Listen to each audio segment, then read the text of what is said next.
تو ظاہر ہے نیا آرمی چیف آنا ہے، اور یہ بھی ایک اصولاً تو دیکھا جائے تو ایک روٹین کی بات تھی کہ وہاں سے ایک ناموں کی لسٹ آئے گی آرمی چیف کے لیے، اور پرائم منسٹر اس کو اوکے کریں گے ان میں سے ایک نام کو، اور وہ اپوائنٹ ہو جائیں گے. لیکن عمران خان صاحب نے اس کو اس طرح سے متنازع بنا دیا ہے کہ وہ سمجھ ہی نہیں آ رہی کہ پتہ نہیں کیا کرنے جا رہے ہیں ہم. اب تو ایسے لگ رہا ہے کہ جیسے شاید اس کے لیے بھی کوئی الیکشن کرانا پڑے گا یا کوئی ریفرینڈم کرانا پڑے گا، یا کم از کم عمران خان صاحب سے ضرور پوچھنا پڑے گا، ان سے اپروول لینی پڑے گی، تب یہ اپوائنٹمنٹ ہو سکے گی. ان کے بیانات موجود ہیں، انہوں نے بڑا کلیئر یہ کہا ہوا ہے کہ جس کو مرضی لگا دیں میں اس کو قبول نہیں کروں گا.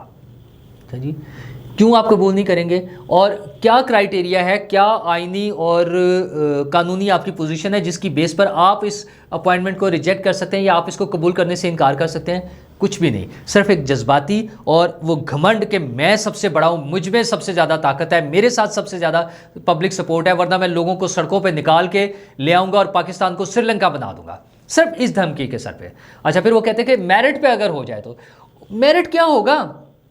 یہ آپ دیکھ لیں، تصویر آپ کے سامنے ہے کور کمانڈرز کانفرنس کی، یہ سارے جو جنرلز بیٹھے ہوئے ہیں انہی میں سے کسی کو لگانا ہے نا. تو عمران خان صاحب بتائیں کہ ان کے میرٹ کے مطابق ان میں سے کون ہے جو ان فٹ ہے، ان میں سے کون ہے جو اس میرٹ پہ پورا نہیں اترتے. کوئی ان کے پاس ایسی بات نہیں ہے، صرف وہ انتشار پھیلانا چاہ رہے ہیں، جو نا فساد برپا کرنا چاہتے ہیں. اچھا پھر جب آرمی چیفز کے اس لیول تک نہیں پہنچ پاتے تو پھر اس سے نیچے آ جاتے ہیں. اب جو کل انہوں نے جو بیان دیا تھا کہ اسلام آباد میں ایک اپوائنٹمنٹ کے بعد لوگوں پہ تشدد ہو رہا ہے، D G I S I کو چیلنج کر رہے ہیں وہ، یا اس پہ الزام لگا رہے ہیں. بہت سے لوگ اس کو یہ اسی طرح سے کوٹ کر رہے ہیں نا، اس کی جو انٹرپریٹیشن ہو رہی ہے، کیونکہ عمران خان صاحب نے تو گول مول سی بات کیا ہے. اچھا پھر اس سے پہلے وہ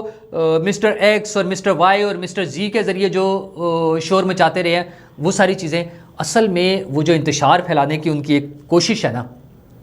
وہ اس میں لگے ہوئے ہیں کہ کسی طرح ایسی سٹیج پر لے آؤں کہ معاملات جو ہیں وہ کنٹرول سے باہر چلے جائیں اور اس ملک میں دنگا فساد ہو جائے. اچھا وہ پتہ نہیں کیا چاہتے ہیں وہ کر کے، ڈیفینیٹلی وہ پھر بھاگنے والی بات ہوگی نا، پھر پاکستان میں تو انہوں نے نہیں رہنا. تو پاکستان کو وہ جو نقصان پہنچانے کی ان کے ساتھ مختلف طریقے سے، وہ چاہے معاشی ہو، یہ فوج کے حوالے سے تو اعظم سواتی صاحب کا بیان آپ کو یاد ہے جو انہوں نے دیا، انہوں نے کہا میں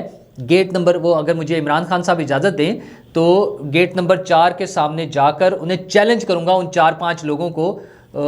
جنہوں نے اس ملک کو تباہ کر دیا ہے. تو عمران خان صاحب یہ آپ کے سامنے لسٹ اور یہ تصاویر موجود ہے، بتائیں کس پر آپ کو شک ہے، آپ کس پر انگلی اٹھانا چاہتے ہیں، نام لینا، ذرا ہمت کریں. تو وہی اعظم سواتی صاحب ہے نا، وہ جب اس طرح کی باتیں کریں گے تو اس پر کیس بنیں گے نا. آپ اصل میں لوگوں کو اشتعال دلا رہے ہیں، لوگوں کو آپ لڑائی جھگڑے کے لیے تیار کر رہے ہیں کہ لوگ آ کے لڑنا شروع کر دیں. تو اس پر جب کیس بنا ہے تو اب وہ پہنچ گئے سپریم کورٹ. ان کے باقی لوگوں نے خط لکھ دیا نا اعظم سواتی صاحب کے حوالے سے چیف جسٹس کو کہ آپ اس پہ سو موٹو لیں. اچھا یہ نہیں کہہ رہے کہ مسئلہ کیا ہے، جو عمران خان صاحب نے ویسے کل تھوڑا سا کہا ہے کہ انہوں نے ایک ٹویٹ کر دیا، اگر وہ غلط تھا تو اس پہ قانونی کارروائی کرتے، تو قانونی کارروائی ہو رہی ہے نا. باقی جو آپ کا وہ مسئلہ ہے کہ اس کو ننگا کر کے تشدد کر رہے ہیں یا ان پہ تشدد کر رہے ہیں، بالکل غلط ہے. سب لوگ اس کے بارے میں کلیئر ہے کہ ایسی چیز نہیں ہونی چاہیے. لیکن یہ عمران خان صاحب کو کیسے پتہ چلتا ہے، انہی کو کیوں پتہ ہے؟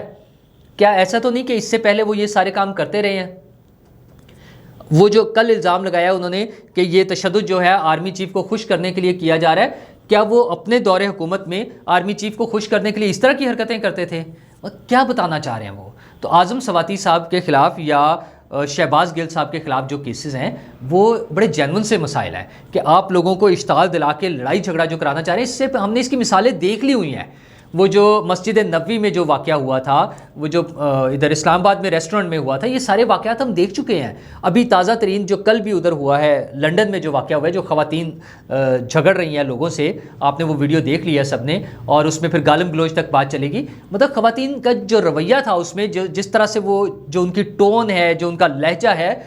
مطلب یہ کیوں چاہ رہے ہیں؟ عمران خان صاحب یہ چاہتے ہیں کہ لوگ یہی لہجے کے ساتھ، اسی رویے کے ساتھ جا کر جی ایچ کیو پہ اور فوج کی دیگر جو بھی مراکز ہیں وہاں پہ جا کے لوگ احتجاج کریں. یہ عمران خان صاحب کا ٹوٹل ایجنڈا ہے. تو یہ ڈیفینیٹلی یہ ساری چیزیں ڈسکس ہوتی ہوں گی، اینڈ آئی ہوپ، اور مجھے یقین ہے کہ کچھ نہ کچھ چیزیں بہتر ہو جائیں گی جب یہ کچھ ساری پلاننگ کر کے ہم نکلیں گے. اور اس طرح کے عناصر جو ہیں وہ ان کے بارے میں جو لاڈلا ہونے کا تصور ہے، جو یہ سمجھا جا رہا ہے کہ جو ان کو سپورٹ کی جا رہی ہے، یہ اگر ختم ہو جائے تو پھر شاید چیزیں تھوڑی سی بہتری کی طرف آئیں. اگر حکومت کو فری ہینڈ ملے گا کہ وہ اس قسم کے کام کرنے والوں کے خلاف، اس قسم کا پروپیگنڈا کرنے والوں کے خلاف کوئی قانونی کارروائی یا سخت کارروائی کر سکتی ہے حکومت، تب جا کے یہ چیزیں سیٹ ہوں گی. اور دوسری طرف وہ شاہ رخ جتوئی کا کیس ہے. آج سپریم کورٹ نے بری کر دیا انہیں اس میں شاہ زیب قتل کیس سے، تو اس پہ بڑا شور مچا ہوا ہے۔ بڑی سمپل سی بات ہے کہ قانون میں یہ گنجائش موجود ہے کہ مقتول کے گھر والے یہ کہہ کر کہ ہم نے اللہ کے نام پر ان کو معاف کر دیا تو معاف کر دیں، اچھا اس کے بعد ساری باتیں ختم ہو جاتی ہیں۔ اور اس میں یہ بات اپنی جگہ موجود ہے کہ وہ پیسوں کا لین دین ہوتا ہے، لوگ پیسے دیتے ہیں، لالچ دیتے ہیں، کسی کی فیملی کو باہر سیٹل کروا دیا، جو بھی یہ ساری چیزیں ہم نے دیکھی ہوئی ہیں، ہمارے سامنے ایسے بہت سے کیسز ہوئے ہیں۔ تو وہ جو اسد عمر صاحب نے آج ٹویٹ کیا ہے کہ کوئی طاقتور یا امیر آدمی جیل میں رہ تو نہیں گیا، تو حضور والا آپ نے 3.5 سال حکومت کی ہے، تو آپ اگر سمجھتے ہیں کہ یہ قانون غلط ہے، پیسے دے کر اپنے مجرموں کو چھڑوا لینے کا قانون اگر غلط ہے، تو آپ اس پر کر لیتے، اس کو تبدیل کر لیتے۔ 3.5 سال آپ رہے ہیں نا حکومت میں، آپ کر لیتے اس کو تبدیل۔ ہاں اس میں بہرحال علماء کرام ہمارے جو ہے جو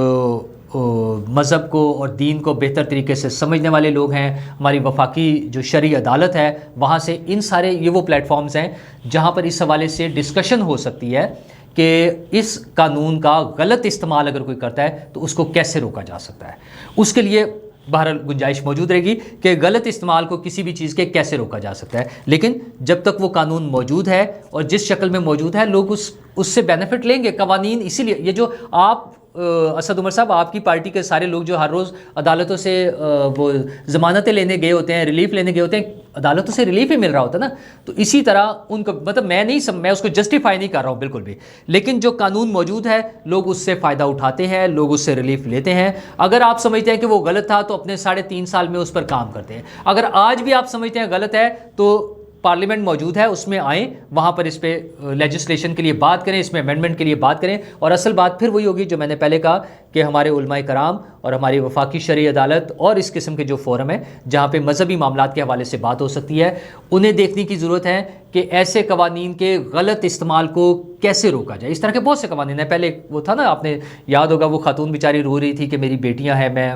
اب کیسے گزارا کر سکتی ہوں، مجھے تو معافی دینی پڑے گی۔ پھر وہ مشہور ریمنڈ ڈیوس کیس ہمارے سامنے ہے کہ جو مرڈر ہوئے تھے ان کی فیملیز نے پیسے لیے اور کافی سارے پیسے تھے، ان کو کچھ کو باہر بھی شاید سیٹل کرایا گیا، یہ ساری چیزیں کر رہے ہیں۔ تو ان کا غلط استعمال جو ہے وہ روکنے کے لیے حکومت کی اور جو بھی کنسرن ادارے ہیں ان کی ذمہ داری ہے کہ وہ اس کو دیکھیں، ریویو کریں کہ کہاں پر گنجائش موجود ہے، تاکہ وہ اگر کوئی لوپ ہول ہے، کہیں کوئی سکم موجود ہے تو اس کو بہتر کریں تاکہ لوگ اس کا غلط فائدہ نہ اٹھا سکیں، اور معاشرے میں یہ وہ امیج نہیں رہنا چاہیے کہ لوگ پیسے دے کر چھوٹ جاتے ہیں، وہ چاہے قتل کر لیں یا جو مرضی کر لیں اور پیسے کے زور پہ چھوٹ جائیں گے۔ انصاف کی اپنی ایک اجارہ داری ہونی چاہیے، اور جہاں پر مذہبی معاملات آ جاتے ہیں، جہاں قانون کی بات ہے، اس کو جہاں بہتر کرنے کی ضرورت ہے اس کو دیکھ لینا چاہیے۔ شکریہ۔